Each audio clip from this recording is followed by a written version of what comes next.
Okay, I think it's working. It all seems to be working. Yes, voice is coming through and things like that. So I've just before I start actually banging on the keyboard, last time I was streaming, I mentioned that I was getting some little messages about how the quality of the stream wasn't great at times and things like that. And I actually did then spend. Oh, now it's given me a suggestion. I need to check that. I'll have a look at what that is in a second. I'm still getting used to using this OBS setup and everything from the Mac.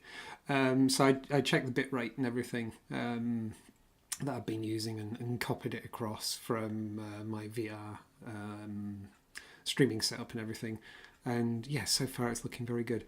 I'm just going to have a look and see what it says. So open studio. No, it's not doing it. Oh, I'll have a look at that another time.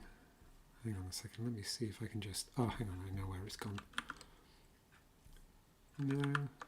No, doesn't actually want to... It's giving me a suggestion. And it's telling me to open YouTube Studio. And it's not going to actually let me know what it is. I'll worry about that another time. I'm sure it's not important. So what am I going to do? So the last time I was tinkering with this, I was setting up a config dialog for OSHit, my terminal-based hacker news reader. It's a read-only thing. You don't get to vote and write and stuff like that.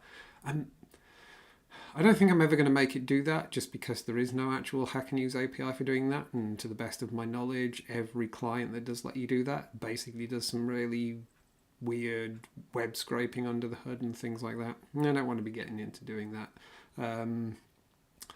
So yeah, I'm working on a little config dialog for it. It's one of those things that would be quite straightforward to do. I could probably do it in an hour kind of thing. But I also wanted to just toy with the idea of streaming while coding and things like that. So I wanted to do something that was fairly low effort. Didn't require much thinking about and everything, but it's going to make this take longer. It's definitely going to make this take longer to do, but it's kind of part of the fun. So I'm doing that thing again of looking at my watch while I've got Do Not Disturb turned on all the Apple ecosystem, and so I can't see what the time is. What time is it? It's 5:30. So yeah, I just wanted to muck about for maybe an hour tops. I'll just come back in from a 5k run and about to have dinner. So I thought I'll mess with some code just while I wind down and chill out and things. So, code. So the plan is, let's have a look. No, not that. I'm not working on that. I'm working on this. What did I put it on? F11, right? So I've got this dialog where you can configure some lower level stuff regarding how the client actually connects and how many items it grabs and all this kind of stuff and everything. There's a JSON file under the hood in the README. It tells people how to hack on the JSON file. I would kind of hope that most people who read Hacker News know how to open a JSON file in an editor and tweak some values without making a complete hash of it. But, it's a textual app. It's we're supposed to be doing dialogues and all that kind of stuff, so that makes it fun, right? So I got it as far as, you can't type letters into it and things like that, but you can't type negative numbers, so there's constraints and limits and all that kind of stuff. Problem is of course you can kind of hit the F2 or OK button or all that kind of stuff. So even if there are invalid input fields, you can still save the dialog. And there's no great solution for that, I don't think. In textual at the moment, there isn't a way of going, I have a series of inputs and they have validators on them, and you're not allowed to press this button unless they're valid, that kind of thing. So I'm just kind of going to do a little hacky version of that, I think. That's the idea anyway. After I've had a little drink. Iron brew, obviously. Not even advertising for them. It just is what it is. So I'm thinking. No, really, I am. I'm thinking, honest. It happens on occasion. Um, Mostly, this is the thing with like actually trying to stream while coding. Is there is that thing if you just sit there and you're like, okay, how am I going to do this? How am I going to do this? But like, if anyone does happen to watch this, looks like there's maybe 3 people watching this at the moment. Hello, by the way. It's like, well, no one kind of loads it up just to have you sat there staring at the screen, maybe rubbing your chin, that kind of thing. It's no fun in that, right? So you kind of at least want to have the internal thought process come out loud. I still don't know who quite watches these kind of things. I've watched people code before. I've said before I used to kind of on occasion watch Notch back in the day when he was doing live coding on that. What would have been a kind of voxely No Man's Sky, I think before No Man's Sky was a thing. I can't remember the name of it. OX10C or something like that. Can't remember what it was now.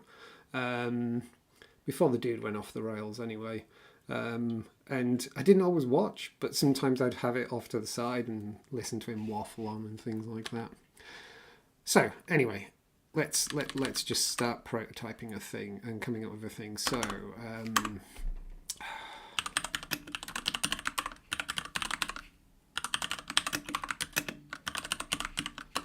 we kind of want basically a method that's going to tell us if the dialogue is valid, and it's going to be a case of I just need to go over the inputs really, don't I?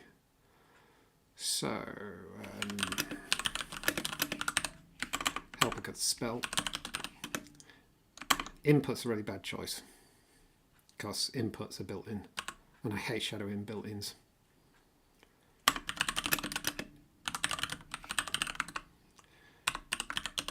Right, we're just going to do that. I'm actually going to call on the results. Generally, you don't need to do that. It's fine to do that. Let me just pop that up a little bit. It's fine to do that.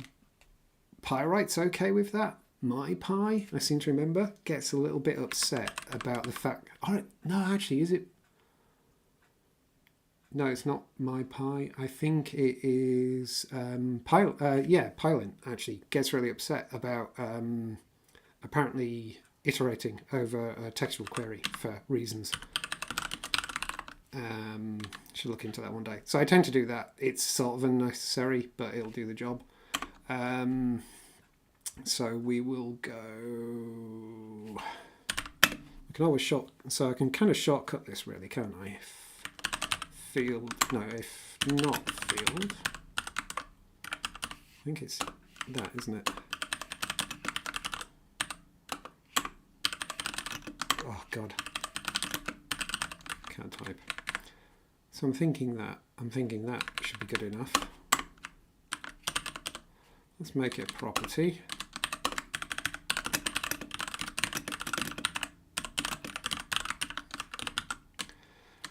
So I think that should do the job. We go through all the fields, check if they're valid. If any one of them is invalid, we give up and say we're false. Otherwise, we go through all the fields and say they're true. Everything on there is inputs or a checkbox or buttons, obviously. But we don't care about buttons, and the checkbox is kind of self-validating. It's a checkbox, so true or false, right? So that's not hard. So, think. Next, we're going to go...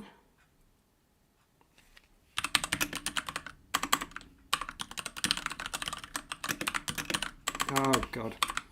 Get used to the fact that... I'm actually kind of atrocious at typing at times.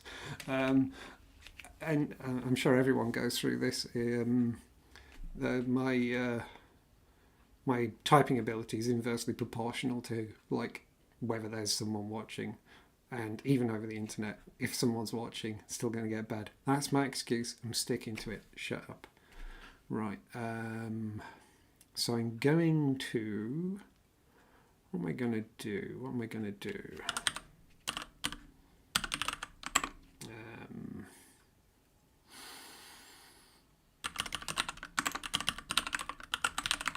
I'm going to have an allow save, no, allow OK method, I think.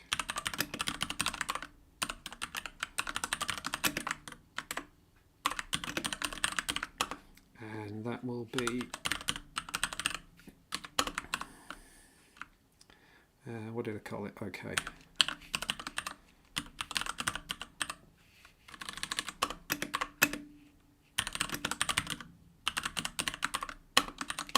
So we're basically going to say we're going to allow OK if, well, we'll disable the OK button if the dialog isn't valid, is my thinking.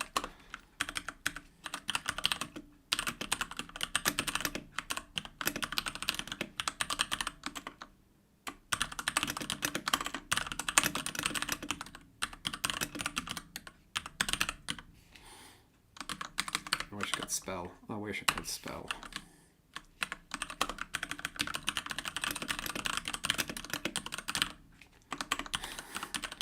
Well done, Dave. Well done.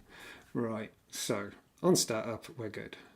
So the next thing I want to do is every time something's changed, every time there's a type, every time a input field is typed into, we also want to refresh that as well, is my thinking.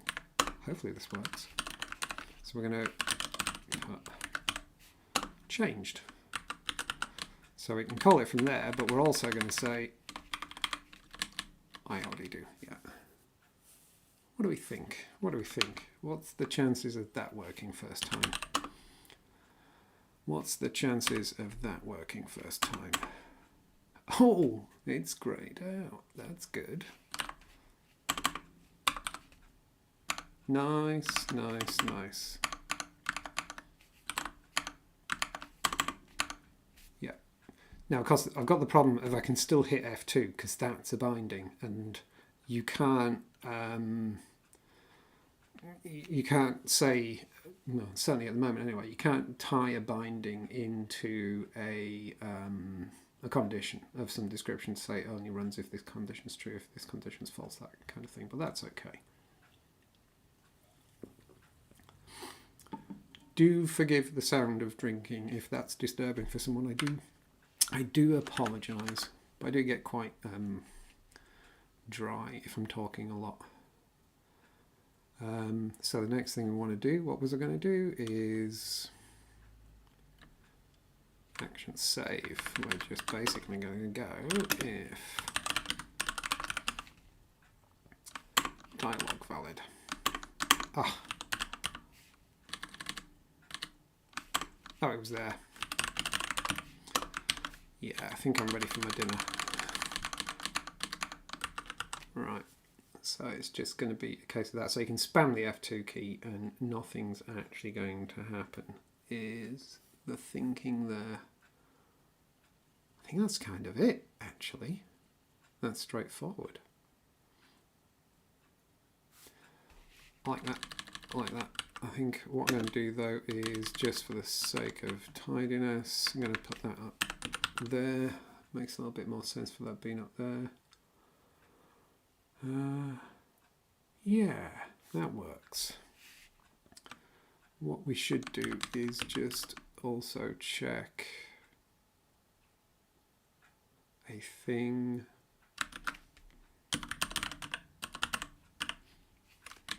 Let's go and set one of these to, so maximum jobs, for example, I think is maximum of 200.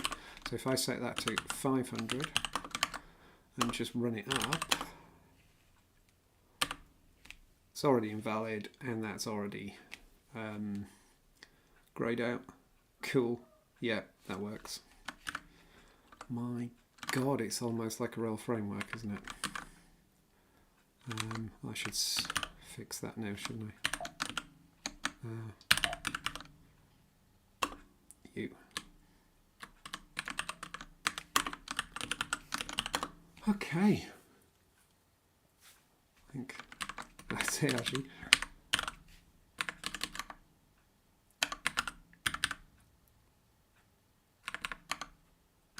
It's just black doing its thing. Oh, didn't mean to do that.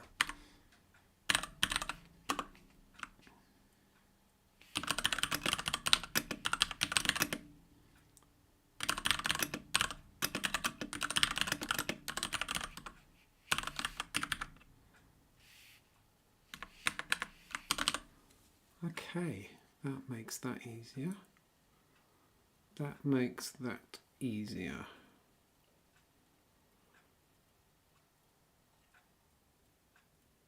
What next? What next? What next? I really want to know what it, the suggestion is that YouTube's giving me in the... I'm just going to take a moment just to check something. Because again, these early streams are very much about me just trying to figure out the best way of setting up OBS on my Mac.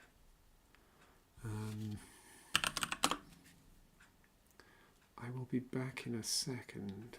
Studio. Take me. I've forgotten where the link is for bloody studio. You know, there we go. No, can't find it.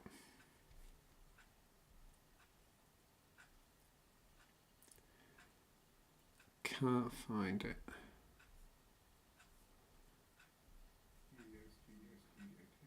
If I go there, no, it doesn't take me there either. That's so annoying. I'm clicking on the link in OBS, but it's not opening anywhere. I'm sure there's a way of getting to... See, the problem is all the streaming I've done before, on the whole, has always been from in VR. So I'm never doing anything with the web browser or anything like that.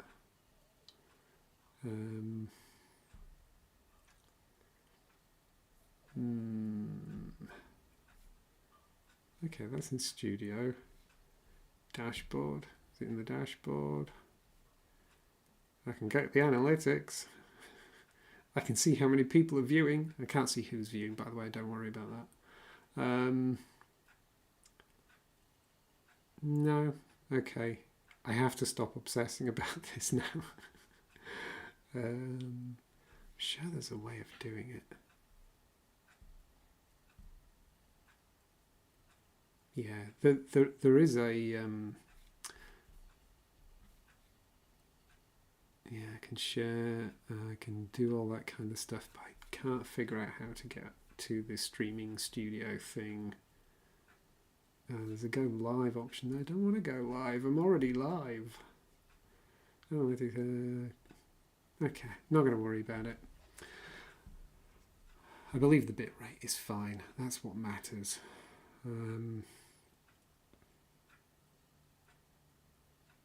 Yeah, okay. Stop obsessing, Dave. Do not hyperfixate on the thing that's not important. Right, okay. So, the other thing I wanted to do, is the layout of this is not great. It works, but it's a bit too big. These things are way too wide, that kind of stuff.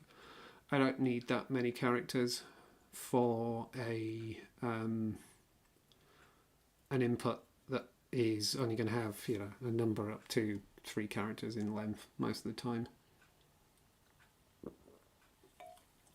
So the width of those inputs should probably be, well, they don't need to be anything more than the size of the labels, really. So I can probably, I don't know, probably hard code that really. 1, 2, 3, 4, 5, 6, 7, 8, 10, 11, 12, 13, 14, 15, 16, 17, 18, 19, 20. If I make them like 30 wide, give a bit of wiggle room, so a bit of breathing room, that feels nice, right? So let's go.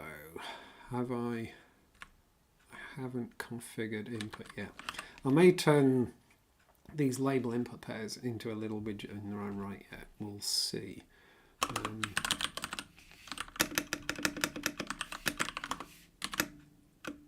Oops.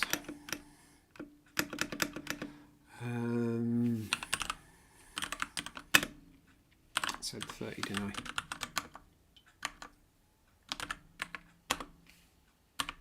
Yeah, so something a bit more like that. Something a bit more like that would be good. Now the next thing is making it that tall is a bit silly at this point. So that does make me wonder if what I should do is actually take that and put it into a little container in its own right, and then actually, rather than use vertical for this, because this actual dialogue is just this vertical here, I'll make it a grid instead, and we'll have, and we got 1, 2, 3, 4, 5, 6, 7, 8, 9. That's kind of handy, right? That would lay out quite nicely ish. Kinda. Let's try it. So.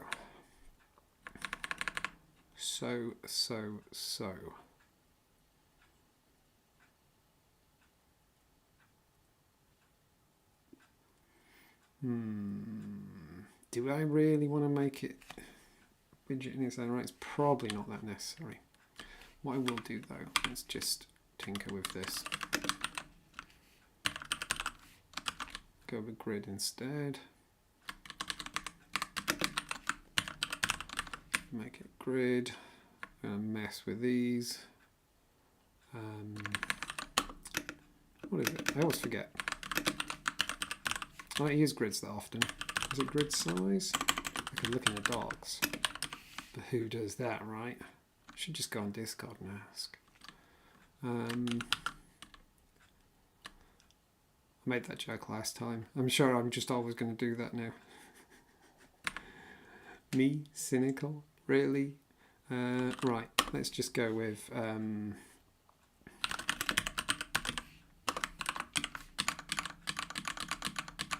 that kind of thing. That kind of thing. Again, this feels like the kind of thing where I should really lean on multiple cursors. I do have multiple cursors in Emacs,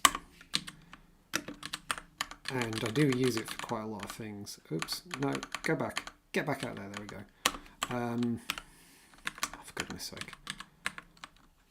But for like slightly more involved layout, bodies of code where you want to be editing alternating lines or something like that. I can never remember how to do it. And so it would take me as long to look up how to do it as it would to actually just type it. And I'm also not massively obsessed with speed of typing, that whole speed of typing thing. As I'll say lots, I don't feel that the slowest part of my coding is my typing. Right, something more like that but less terrible, I think. I've just realised a flaw in my plan. Of course, the whole dialogue is a grid. And I got those two buttons there, and I don't want a button there and a button there. That's not going to be a great layout. But I do kind of want this sort of layout.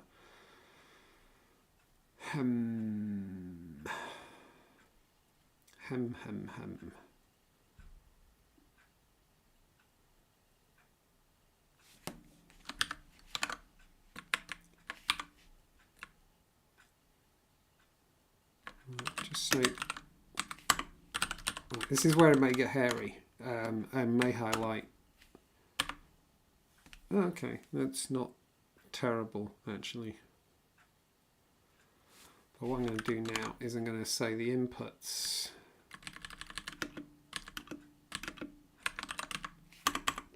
make them more width 5.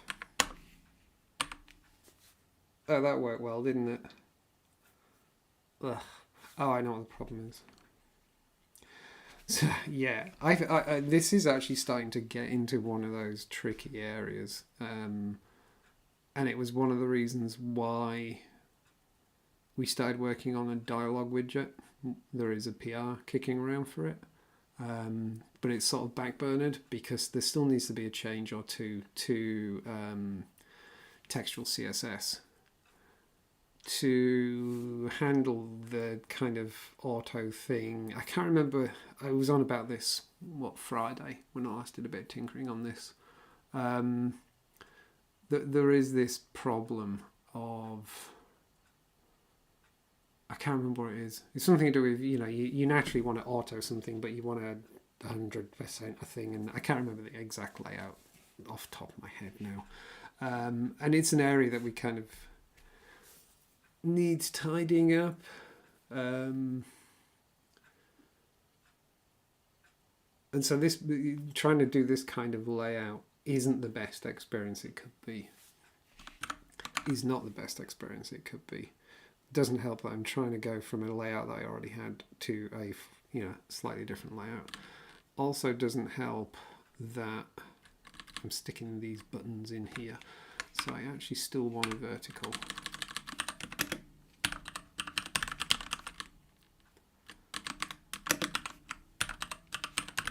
Still want that there. Let's just put that back to 60% there.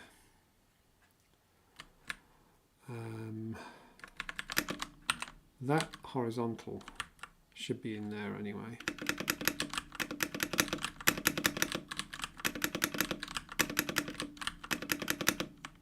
I really need to sort out auto indentation inside default CS and default CSS and things like that. And then what I need to do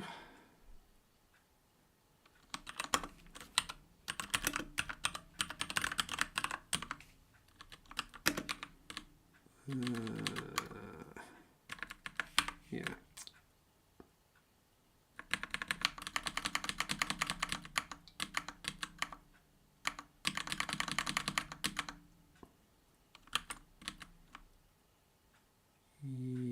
Yeah, that's it.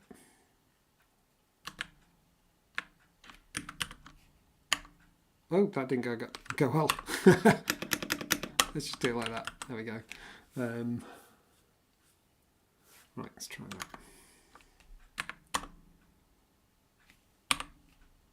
Oh, that's terrible. Oh, I know why. I know why. I might back this one out, just for now, because I wasn't even intending to do this. I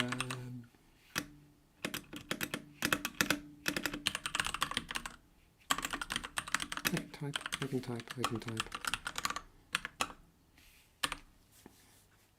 It's getting a bit more like it. Oh no, my checkbox has all gone wonky. I don't think this is going to work so great somehow.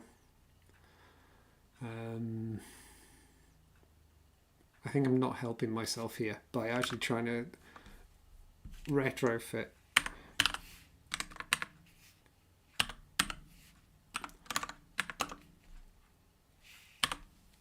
Yeah, I don't think I'm helping myself by trying to retrofit that in there. I think this one through. What's going to be I think I was on the right lines with using a grid. I was definitely on the right lines with using a grid.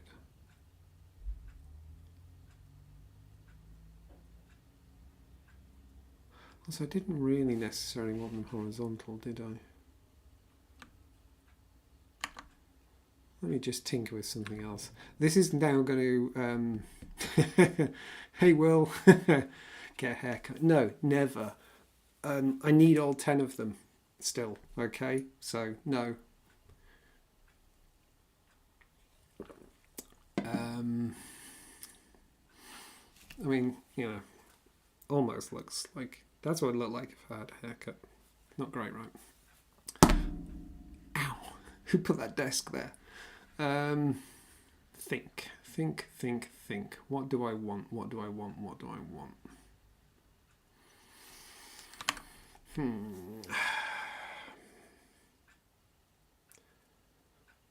do feel like the vertical, sort of just having the label, because there is this thing of like, yeah, kind of having the label to the left of the input sort of makes sense in certain circumstances, and then having it above makes sense in other circumstances. I feel the style of, and certainly the default styling of inputs in textual lend themselves to this label above, because they're quite chunky. The inputs are quite chunky, especially if you're using the border to show the focus and all that kind of stuff and everything. So the label being just one character in height, obviously, it looks like it's stuck to the input. That looks right. Whereas having it on the side, it looks disproportionate in its size because it's then in the middle, and so the label is using up all this space and it's using it horizontally as well. And yeah, it never sits quite right for me. So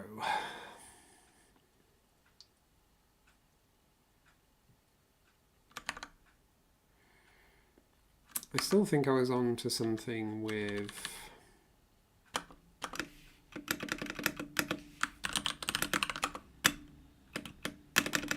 I really should stick this in an external file or something, so I got the auto indentation and things like that. Let's go for 25.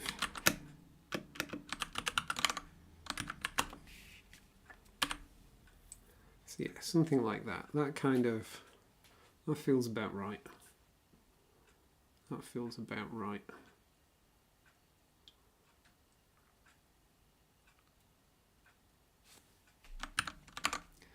So then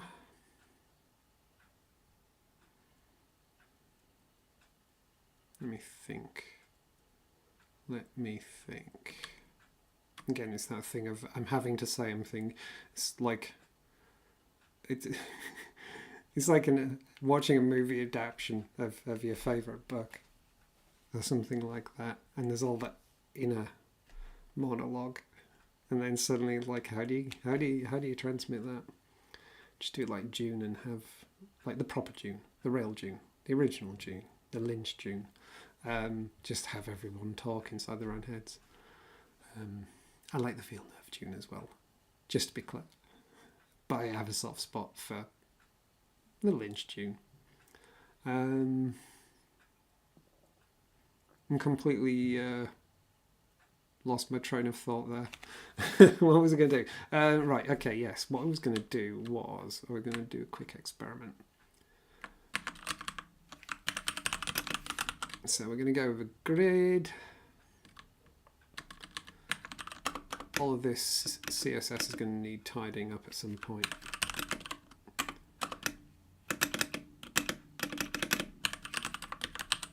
I keep spelling that wrong. I keep typing that wrong. So we're going to say it's going to be 3 across. So just for a moment, I want to say with grid, with vertical. Right, I need to be careful here. Because that's styling all the verticals. That's probably what screwed me over earlier, isn't it? And I wasn't paying attention. It was probably something like that. This is what you get for coding just before dinner.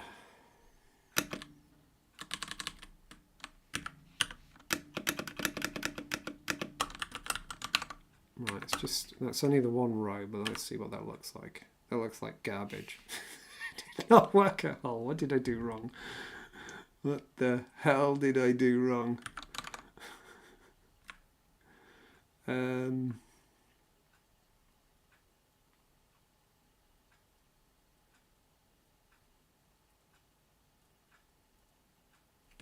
I know I did wrong.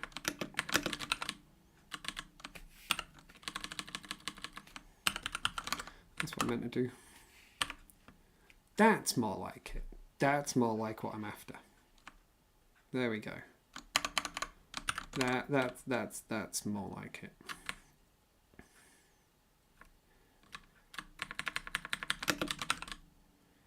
So one of those in there.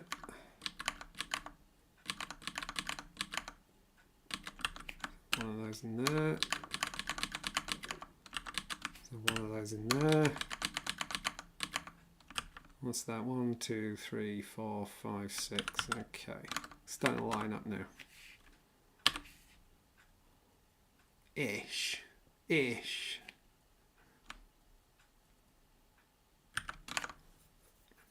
Slowly getting there.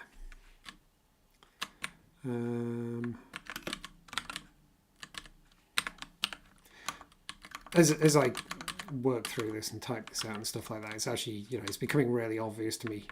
I mean, it's hardly a revelation, but how much boilerplate there is going on here, and at some point I will collapse this down, tidy this up and everything. But sometimes you have to do this when you're coding stuff. You do the repeat version to see the pattern. And sometimes the pattern's really obvious, and sometimes you kind of want to write the code so you can see the pattern, and then it gives you a really good indication of what it is you actually want to create if you're going to make a bog standard label and input that fits in a grid-shaped dialogue or something like that. What time is it?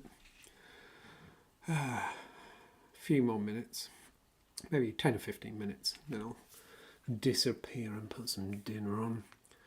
Gotta go and watch my next episode of Three Body Problem, which I am trying really hard not to binge. Hello, Compute Virus. That's a name. I hope you're doing well. I hope your Sunday's going well.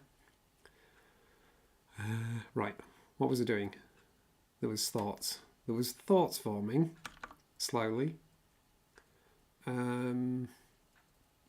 What was I doing? Right, I want to say these verticals.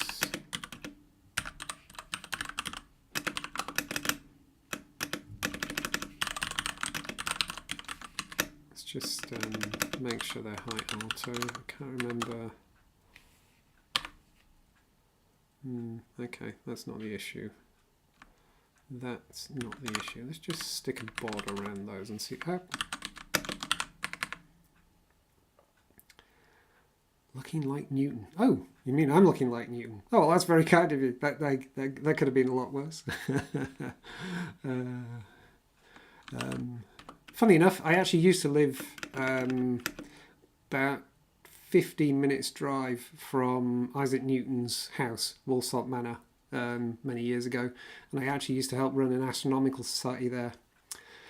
So Computer asks, what is OSHit, by the way? So it's a, I don't know if it's going to run at the moment. Let's see if, yeah, I haven't broken it. It's, so the name is Orange Site Hit, which is, basically it's a hack and use client for the terminal. So you can, just read all the top stories, news stories, that kind of thing, best stories, and so on and so forth, and you can view the comments and things. It's read only, so you can't vote, you can't post stories and all that kind of stuff. I did it partly because sometimes I just want to have a quick look at what's on Hacker News, what's on the front page, that kind of thing, without actually leaving the terminal. There's also that thing of if I go and visit Hacker News while in the browser, I might get dragged off into other things or whatever. Sometimes I just want to have a look. So yeah, and it was just an experiment of building something with Textual to help test things out. What's my job as well, asks Computer Virus. I'm a software developer, currently working on Textual. If you don't know Textual, let me find a browser window. Textual is this. So it's it's basically an application framework for Python that lets you build all kinds of applications for the terminal. Makes it incredibly easy. Sarika, I think it is, says hello as well. Hi there. If I get someone's name wrong, I do apologise, by the way. So yeah, Textual is a great tool for building all kinds of apps for the terminal in Python. Makes it really straightforward. I personally think it's very, very accessible. There's a great little tutorial. Will guide you through your first app. Then there's a guide that goes through all the details. Oh, video quality is too low to read the text. Oh, that's unfortunate. I did up the bit rate. Hopefully it will improve. That's the problem. Oh, yours. Right. Oh, I see. Oh, yeah, of course, that's the thing. Hey, don't worry. So Computer Virus is saying it's at their end. Sarika's in India. Well, hello, India. This is obviously from Scotland. Well, not obviously, probably. Hello from Scotland. I'm trying to think. You're going to be what? India is 6 hours ahead of me, I think. Is that right? Yeah, I think are you about 5 or 6 hours ahead of me? I can't remember. I was streaming some gameplay last night and had someone from Armenia saying hello. Computer Virus says Textual's looking like nice software. Thanks. I think it's great. I really do. Definitely go and have a look at textual.textualize.io. Have a look through the tutorial and then have a look through the guide. And then there's a nice big collection of widgets, all the usual things you'd expect for GUI software, but in the terminal kind of thing. 11 p.m. Right? Okay. What's that? I can do maths. What's 11 minus 6? That's like 5 hours, isn't it? Yeah. Checkboxes, collapsible areas. There's a data table, all that kind of stuff. Big digits, which can be handy for displays. There's a tree, a directory tree, all that kind of stuff. Pretty much all the things you'd expect. And quite popularly with people these days, there is text area, which is a nice text area that will do proper syntax highlighting and all that kind of stuff and everything. Computer Virus asks, is it for Windows? Yes, you can build textual apps that run on Windows. They'll run on Mac OS. I'm on Mac OS at the moment. They'll run on Linux. I suspect they'd run on the various BSDs, that kind of thing. Pretty much anywhere that Python will run, a textual app will run. I'm trying to remember, someone got it running on... Oh, it was some IBM mainframe operating system whose name completely escapes me at the moment. I can't remember what the name was, but yeah, someone surprised me by posting that they got it. I think they asked a question on, I think it was on GitHub discussions or something like that, or maybe even posted in our Discord server that. They got it running on some IBM mainframe, and I can't remember what the operating system was off the top of my head now. That was quite surprising. So, reasonably, anywhere where you can run Python and there is a terminal that does anti-escape sequences and stuff like that. So, Computer Virus says they're 14 and getting into programming. Cool. Well, I'm sure you'll have great fun with it. When did I start? I probably started when I was probably about 12 or 13 sort of thing when I first started programming. So it's a good age to start. I think my son was about that age when he started tinkering as well, and now he's just about to finish university and start his first job and all that kind of stuff. It's fun. I enjoy it. Been doing it for many years, more years than they want to admit, but it's tons of fun. Right, so what was I trying to do? Don't want that, do I? Oh yeah, I know what I was going to do.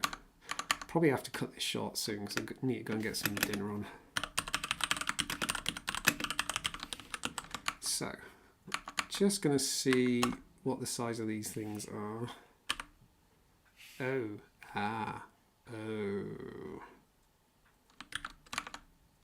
That's because they're within the grid. That's me not thinking.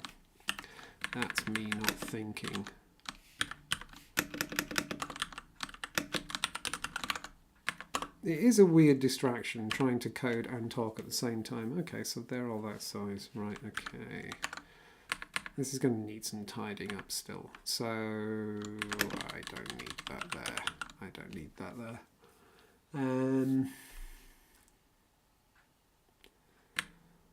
So I'm going to say they need to go in there. So we've kind of nicely isolated those from anything else.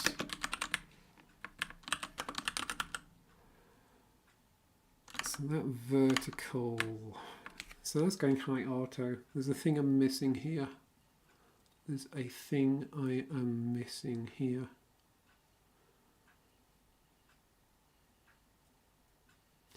I'm going to have to check the docs, which everyone should do. You should always check the docs.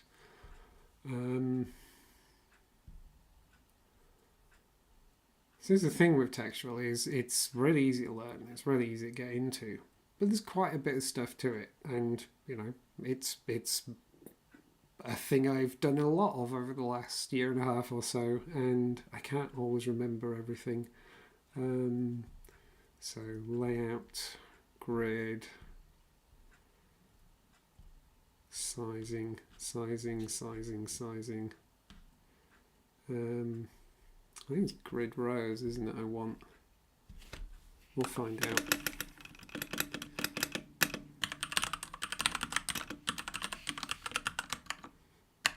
Right.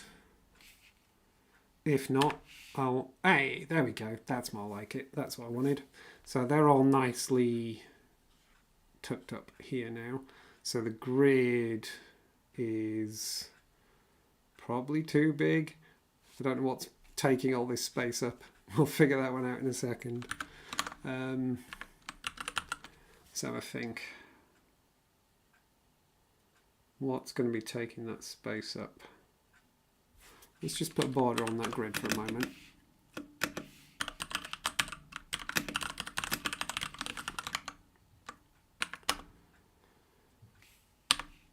Okay, it is the grid.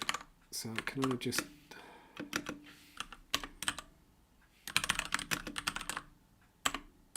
helps if it, oh for goodness sake for goodness sake, I can't type. Nope, still not typing. I think I'm getting ready for dinner. Hey, that didn't work well. That did not work well at all. What's gone wrong there? What's gone wrong there?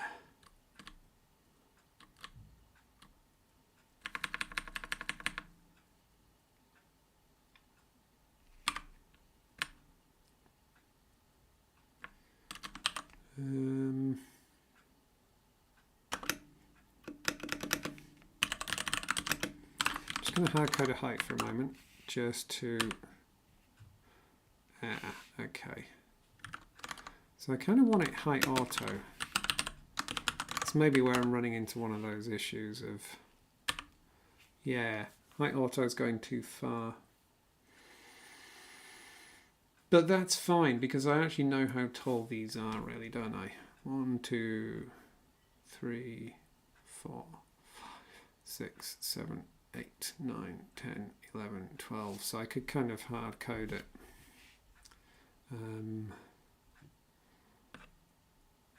Hey Steve, hope things are going well. So that's not enough. How did I miscount that? God. No, I know. I'm an idiot.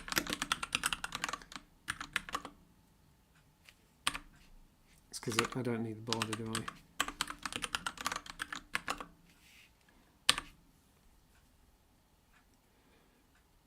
That's a bit more like what I've been after. That's actually getting closer. Kinda would be nice if I could stick that in there, but that's kind of wide. Let's check it in there, see what happens.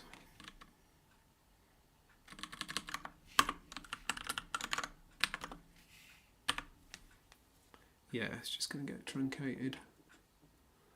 Also, there's not a label above it as well.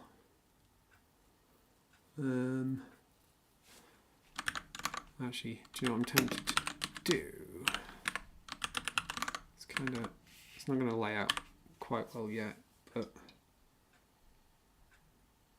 could do something like that. Don't like that. Not sure I like that one. Right, I'm going to put that back where it was for the moment. But that lays out a little bit better. Ooh! That's a problem in my underlying hack and use API code. There's one little case that I'm not quite catching yet. I'm not sure what's going on. If there's a problem with the hack and use API, which there often is. Right, what I'm going to do is I'm going to say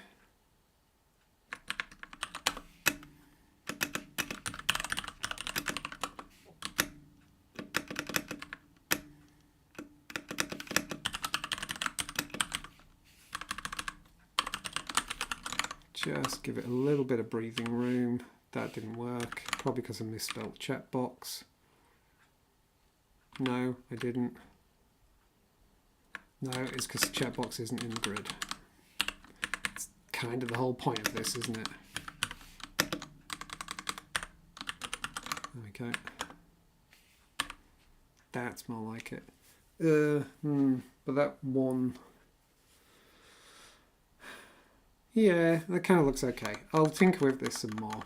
But this is kind of getting close to the sort of layout I want. At least I've got it so I can't save now. I can't press the OK button if any of these are invalid, that kind of thing. So that's working nicely. The layout is getting a little bit closer to what I want, so that's okay. Yeah, and definitely a case of yeah, there's enough of a repeating pattern going on here now that I should probably at some point turn a lot of this into a custom widget in its own right. I could turn it into a very custom widget that actually knows about the actual data that I'm working with, and I could just say yeah, this is the name of the config option, go do the right thing. Without getting too much off on a tangent, it's definitely one of those things that it's where I miss working in Lisp, because I'd break out a macro, an actual language macro to handle that. It would make it nice and straightforward. Can't quite do that level of meta programming in Python, sadly. But yeah, you can definitely make a custom widget and reduce the amount of repetition and boilerplate that's going on here. But as I say, it's one of those things where sometimes you need to write that code out just to see it and get a feel for it. Right, well, I think I'm going to call that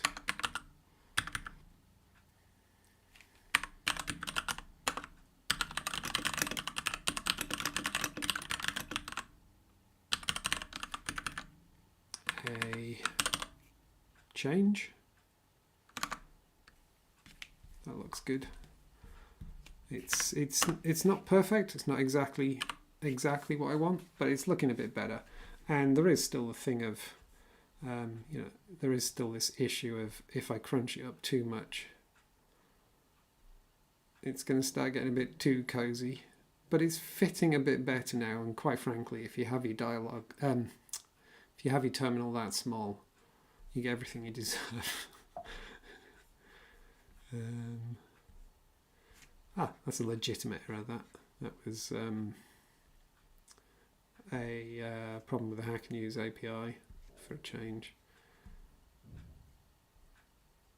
Okay, but that's working. Well, that's enough for that little session. As I say, I just wanted to tinker with some code for maybe a couple of hours kind of thing, and yeah, just tidy up that the layout of that dialogue.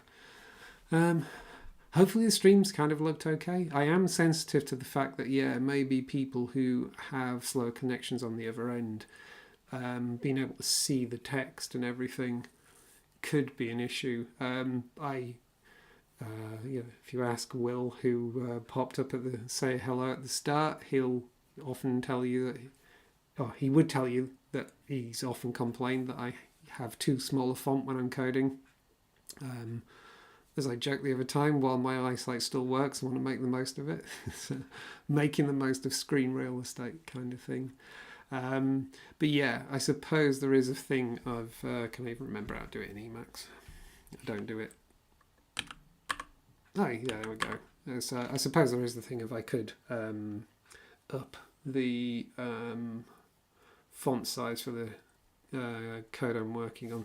It's definitely a weird thing. There we go. It's definitely a weird thing trying to type and talk and code and all that kind of stuff at the same time.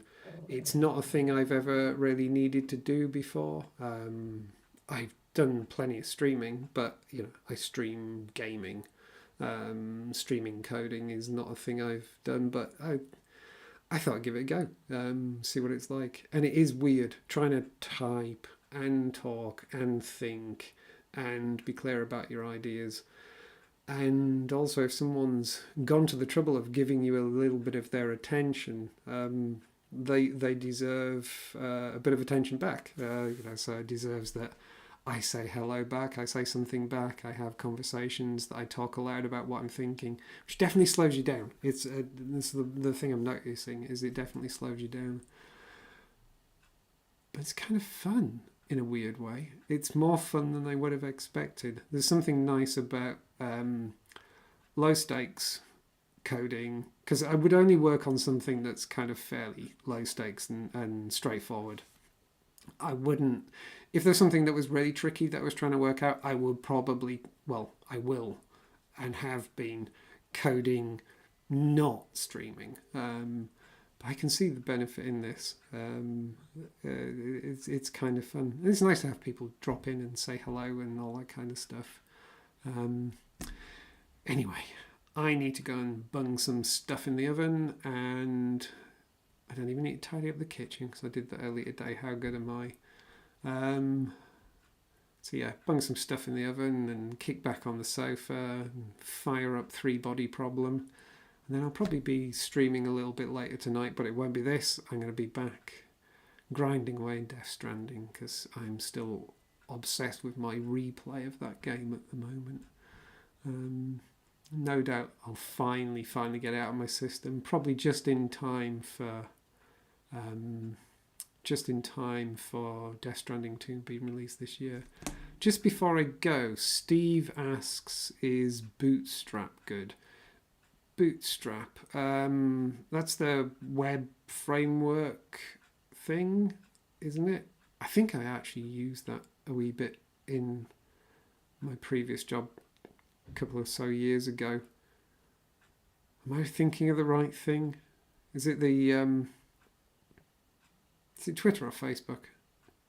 Oh, we don't call them Twitter anymore, do we? Actually, we don't talk about them anymore. We don't even call them Facebook anymore, do we? Well, I suppose Facebook still exists. It's just companies meta. Everyone's changed their names. Is Bootstrap good? If I'm thinking of the right thing, I actually quite liked working with it. It seemed fairly straightforward and enjoyable to work with. Seemed to take out a lot of the low-level effort that I needed to deal with. Yeah, I'm pretty sure. Hang on, am I thinking of the right thing? Do a quick search.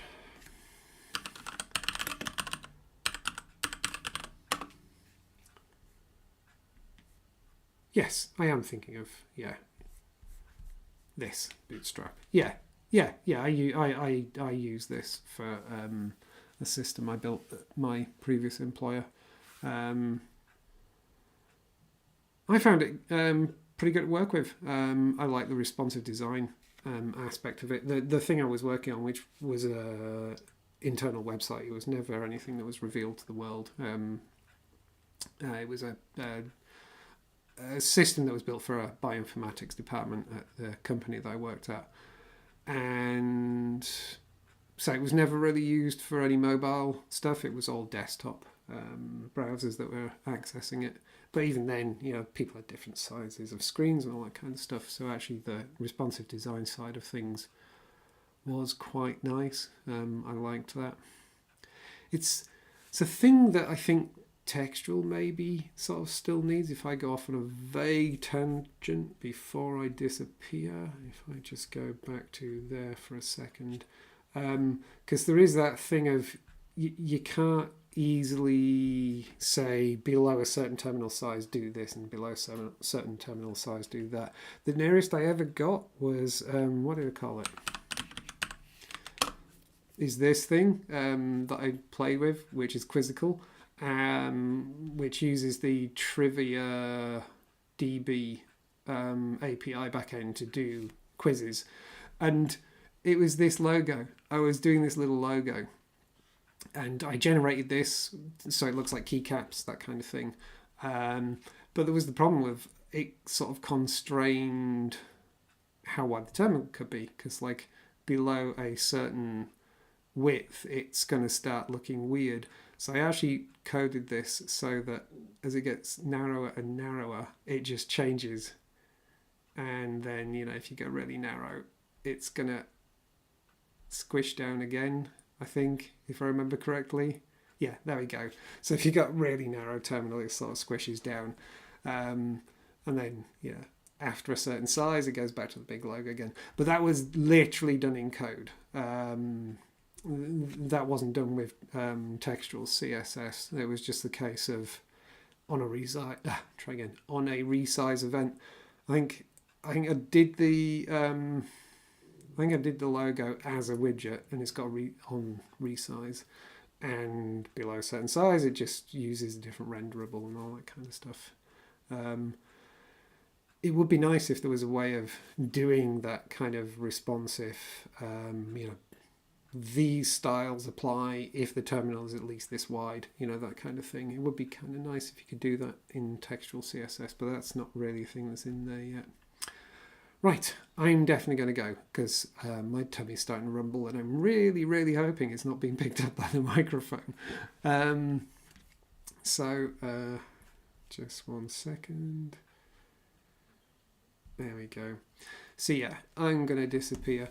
Well, that's been actually kind of fun. Somehow, some way, I've ended up with like nearly 30 people have popped in and had a look. Most of them probably run away going, who's this old hairy dude typing badly? But yeah, for everyone who's swung by, thanks for swinging by and saying hi, and especially to everyone who's said hello in chat. Will, Compute Virus, Sarika, and Steve as well, obviously. So yeah, thanks for being here and thanks for dropping by. And if anyone happens to watch this recording at some point in the future, thanks for watching that as well. And have a good rest of your Sunday and hope your work week goes well. Catch you all later.